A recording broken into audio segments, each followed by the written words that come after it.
Broadcasting from the business capital of the world, this is the Podcast Business News Network.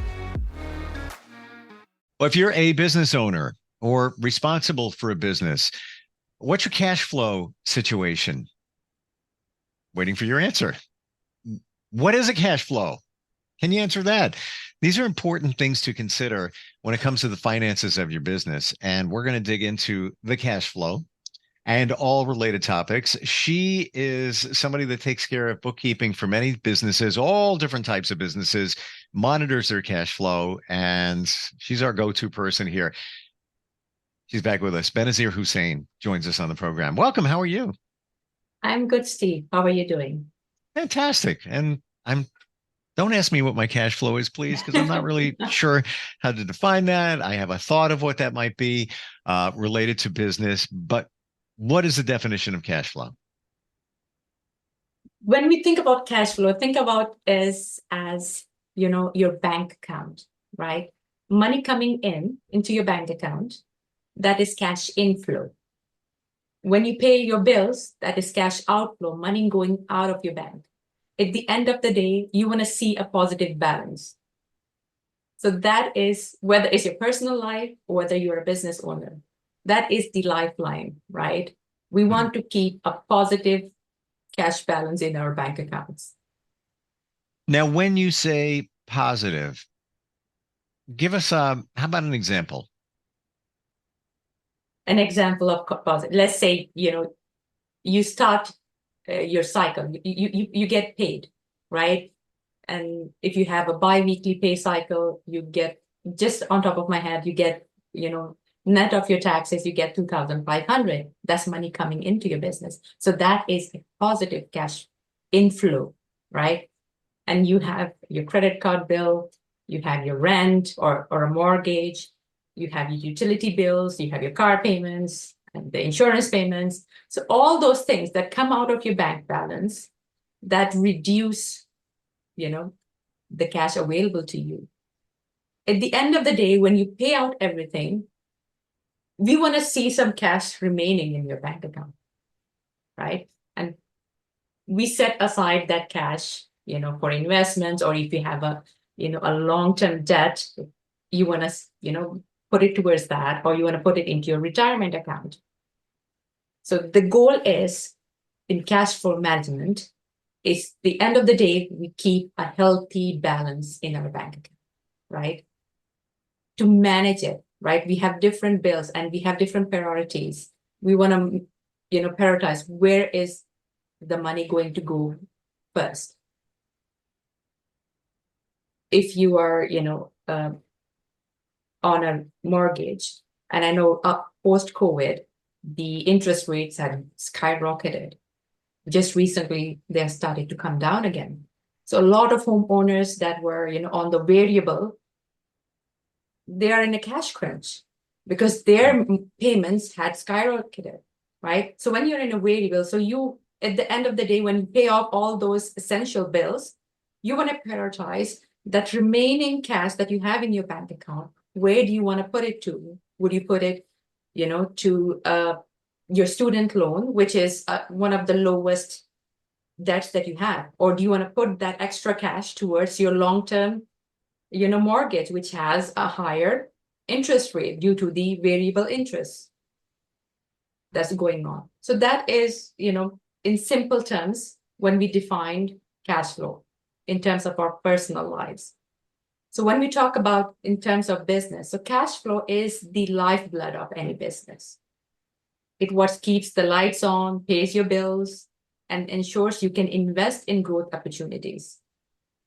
Yet, managing cash flow effectively is a challenge every business owner faces. I mean, as an individual, even if you don't have a business, it is a challenge because money, there's a limit amount of money that you get every month, but there are multiple possibilities where you can spend them. Okay. So this is what we're going to talk about further today to understand the basics of cash flow. What are the common pitfalls when it comes to cash flow, and how do we mitigate the risk, so we don't go into the negative cash flow territory. So what if you're in a situation where you have a certain amount of money in a bank account, your operating account, and you pay your bills and you make money, but it's a wash. It's just kind of the same. What came in, went out. It's not like it's gone down, where there's very much concern. But what if you have months where it's just we're at the same amount? Yeah. So again, when you look at cash flow, it's not just, the end goal is to have a positive cash flow. So when you look at month by month, you want to see where your cash is going, right? Sometimes we can be impulsive buyers. So if a big chunk of your cash is going out towards your credit card payments, you want to look at what those credit card purchases are. Are they a need? Are they a want? Right? So you want to prioritize your spending. So that's the whole idea behind cash flow management, is to have a deeper dive into your expenses. Again, which is one of the major pitfalls when it comes to cash flow management, right? You lose track of where you're spending money. And we discussed in our previous episode about, using cloud accounting and using those softwares and sending your receipts to the software to categorize them. So when you have everything categorized, you can see where, your major spending is, right? Do you need to spend that money on XYZ or no? Is it, can a certain expense can be moved, a few months in the future because of, your cash flow situation? So that's the main idea behind cash flow management. You look at, into the smaller details of your spendings and make informed decisions about it. When we talk about cash flow, of course, we're paying bills. Let's say you have vendors that allow you to extend some credit. Let's say they don't pound you for payments. They give you like 60 days, sometimes maybe up to 90 days. If that's extended, should you always take advantage of it? Absolutely. Okay. Absolutely. The idea is to accept payments from your clients as soon as possible and to make the most use of the credit available to you, right? If your customers, you try to hound your customers, right? If your payments are net 33 days before they're due, if you're using a software, you can automate the reminder. Send them a reminder that, hey, your invoice is due and so date. So they know it is due. When it's overdue, they get an automated reminder. So you chase after your accounts receivable or your customer payments. And when you look at your suppliers that you have to pay, if they offer you 60 days credit, you max it out. So right at the 60 days, you send them the payment. So you're making the most of your cash flow situation. I'm in that situation where I'm blessed to have great relationships. And one particular vendor will email me and just say, and it extends really good credit, sometimes, 90 days, and will say, just letting you know, can we get this payment before this date? And I guess that's in his situation, he needs to get it paid. But he'll send me the reminders, and it's fantastic. I don't worry as much. It's better cash flow. Yes, when you have that. Yeah. And it's also sometimes we lose track of our emails, right? And sometimes emails go to the junk mail. So that's the beauty of reminders. If you have missed the initial email where they sent you the invoice for for the services they did, Sure. When you get a reminder, you have the same invoice again, so you don't lose track. So other thoughts and considerations about cash flow, what can you tell us? I think about cash from a business owner perspective, we want to maximize the money coming into the business, right? So one of the ways that I recommend my clients is offering shorter credit periods, right? And offering discounts for early payments. Ooh. Right? You tell them if you pay within 5 business days, you get 5% discount, right? So you get paid ahead of time. It helps Never You thought paying of your that. bills. Yeah. Yeah. Never thought of that. And what's the beauty of that also is time is money. If you have to keep hounding them, now you're wasting time that you could be putting someplace else. Love that idea. Yeah. And when it comes to credit card payments, now it's widely accepted that there's a surcharge for it. Um, Many are gravitating toward ACH payments directly from the bank account. Yes, that is again a great, a payment option. Credit cards are great. They're convenient.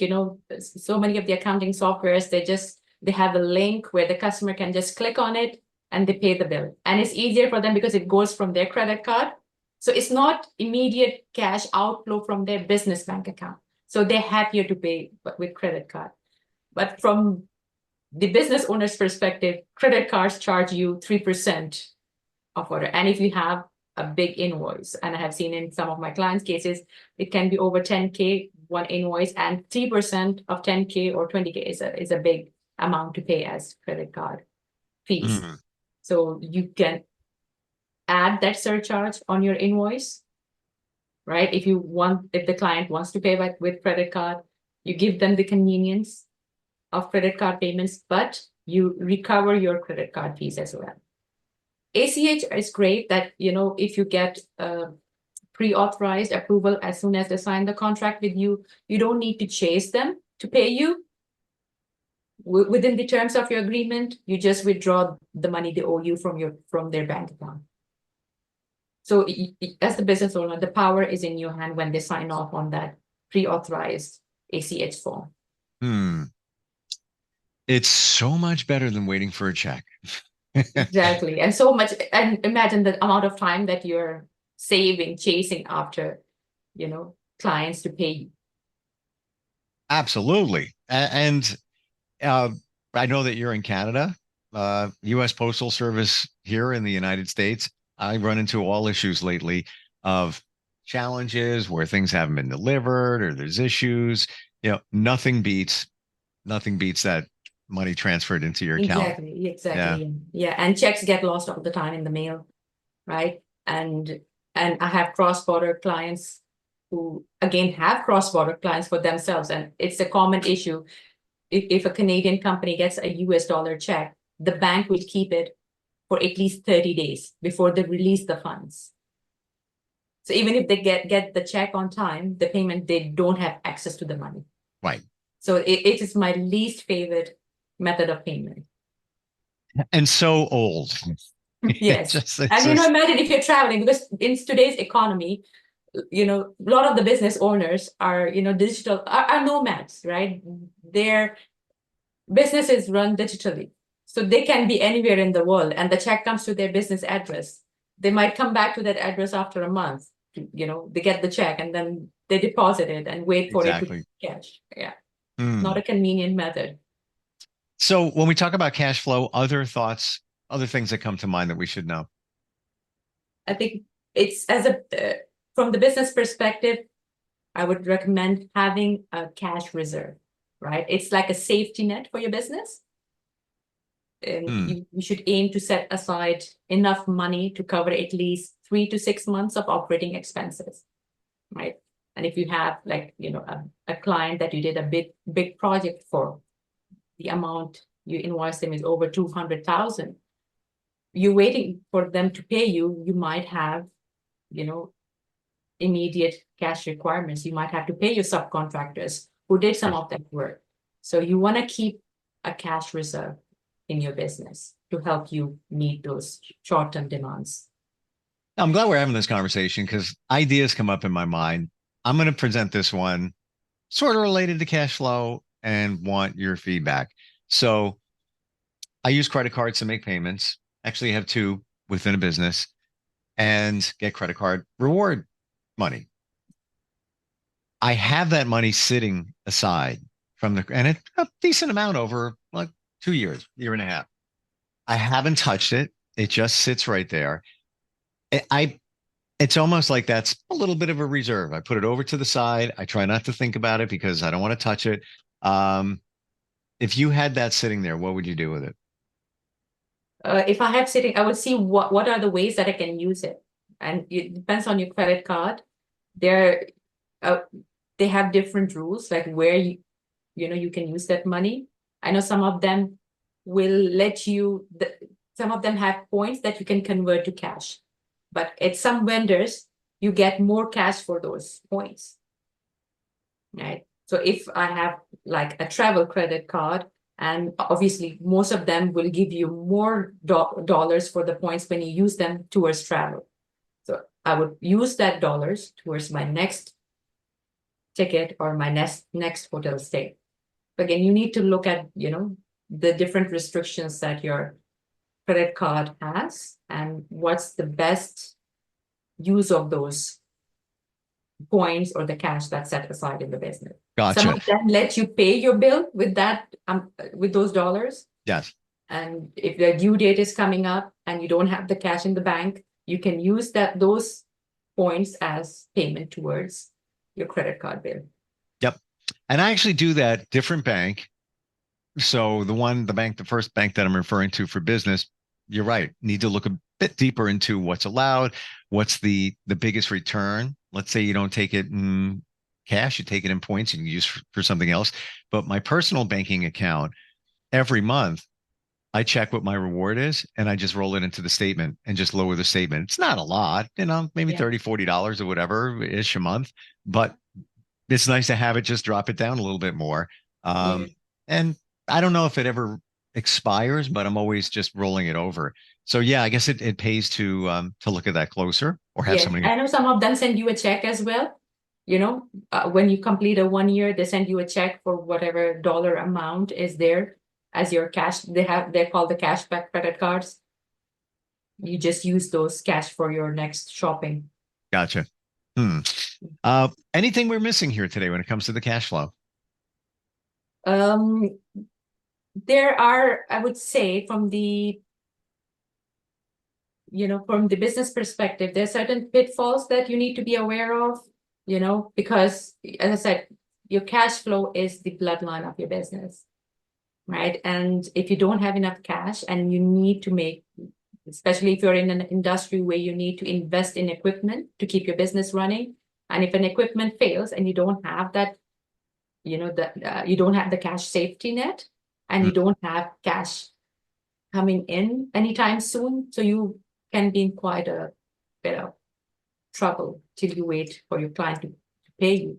So you need to be mindful of these things. And one of the things that we do as business owner is we overestimate our revenue, right? Not every lead will convert into a paying customer. And sometimes you have clients, they sign up, they turn out to be bad paying clients, and then you might have to write off whatever, you invoice them as bad debt. So you need to be mindful of your sales. So we didn't talk about if your cash flow is in the negative. And let's say it's consistently been that way for maybe a couple of months. What's your options? Is it take out a small business loan? What are your suggestions? Yes. And this is, you're talking about months. I have seen people in negative cash flow for years, because sometimes we want to invest in something that we are passionate about. And I have clients who are writers. There's something they're really passionate about. They have a day job, but they want to invest in that passion that they have. So they would fund it if they have personal funds, they invest that into their business. And a business loan is a good option. And when you're looking at business loans, you want to look at the interest rate, right? And you want to also look at the most common business loan is the line of credit. Some of them have a fixed monthly fee, regardless of whether you utilize them or no. Some of them, they don't have a monthly fee. So look at the different options that are available to you. The other thing I want you to look at is the government grants and funds available for you to invest. Again, it's an area a lot of people overlook because we're so busy in running the business. We don't have time to research what kind of support is available to us that we can utilize. And a few months back, there was a program in Canada where you could have gotten 100,000 interest-free loan from BDC.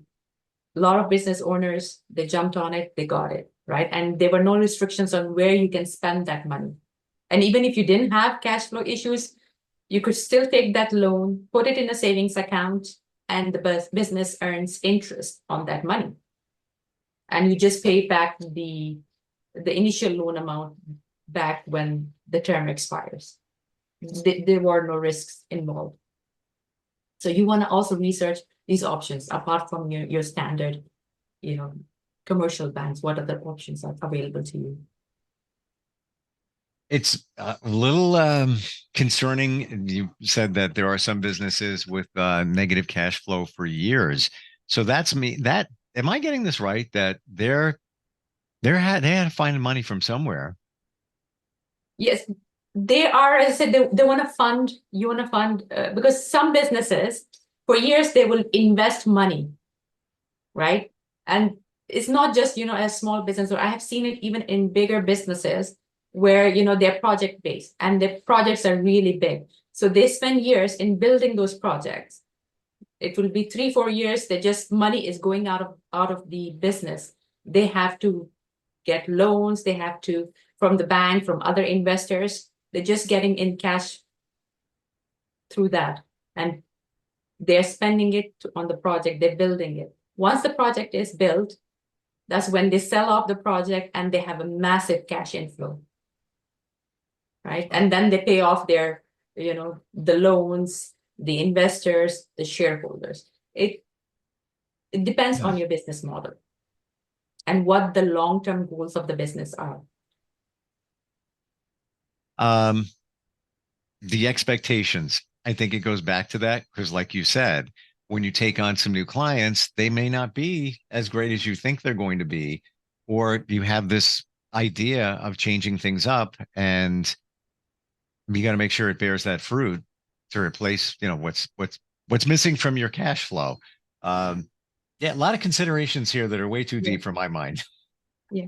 So I think the main point I want to, people to take away from this is to have a deeper look into their, cash flow, to see what are the sources that the money is coming in, right? So when you look at the sources, then the next step is looking at the risk involved, right? If the money coming into the business is from your sales, are you relying too much on one big client, 1 or 2 clients? Yes. What if you lose those clients, or they file for bankruptcy, or they can't pay you?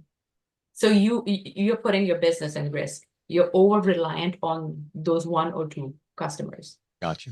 Yeah. Right.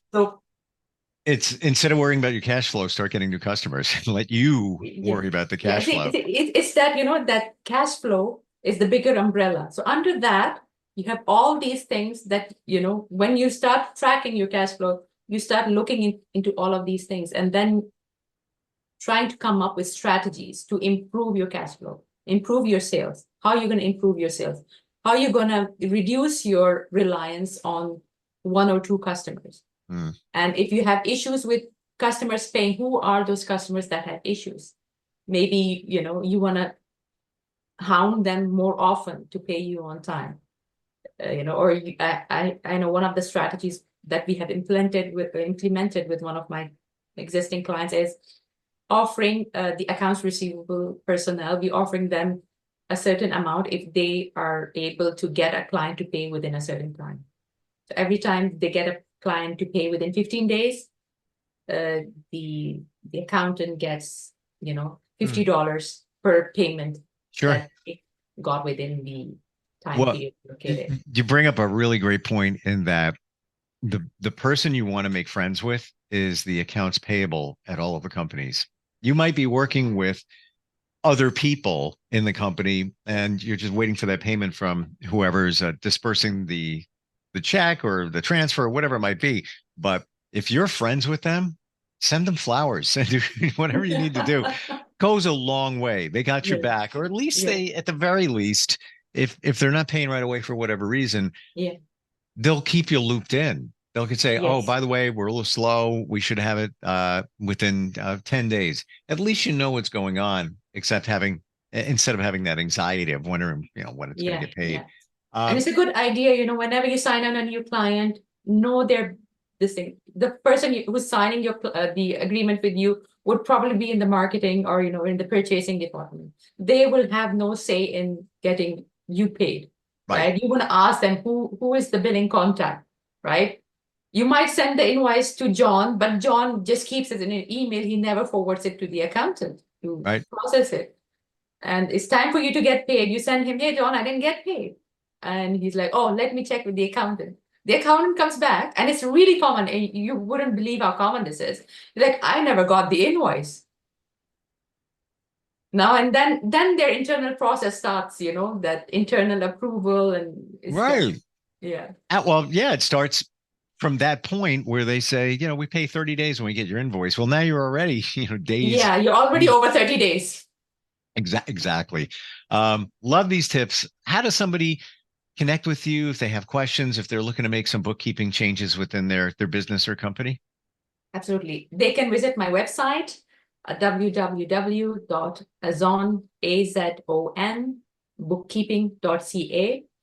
There's a link to schedule a 15-minute complimentary call with me so we can discuss what your pain points are and how we can help you. Gotcha. And just want everybody to know, AZON is AZON, bookkeepingservices.com, correct? It's .ca, AZONbookkeeping.ca. On my screen, it says .com. We'll be changing that. And I understand why, because you're from Canada. Yes, .ca. I'm based in Canada. Thank you so much for being here today. Truly appreciate it. It's been my pleasure, Steve. Thanks. We'll talk soon. We'll be right back. Are you looking for even more of the podcasts and hosts that you love? The Podcast Business News Network is proud to announce that you now have even more ways to listen live. Check out the MyTuner Radio, online radio box, and Simple Radio apps on iOS and Android, or find us online. Search for Business News Network on mytuner-radio.com, or search Podcast Business News Network on streama.com and onlineradiobox.com/US. Take your podcast on the go and don't miss a minute of the action.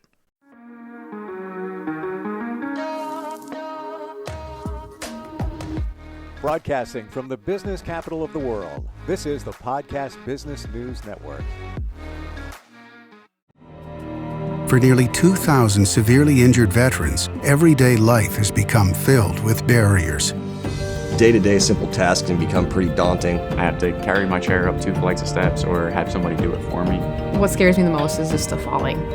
When I'm struggling with my house, I think, to have that one great barrier just knocked down, it's crucial. Home for Our Troops is a wonderful nonprofit that builds a mortgage-free, fully adaptive, handicap-accessible house. And there's no catch. It'll be our very first home that we've ever owned. This is a game changer. This is where your life begins again. We need you to join us in completing this important mission. Please visit hfotusa.org and help build homes and rebuild lives. Because of you, everything's going to be okay.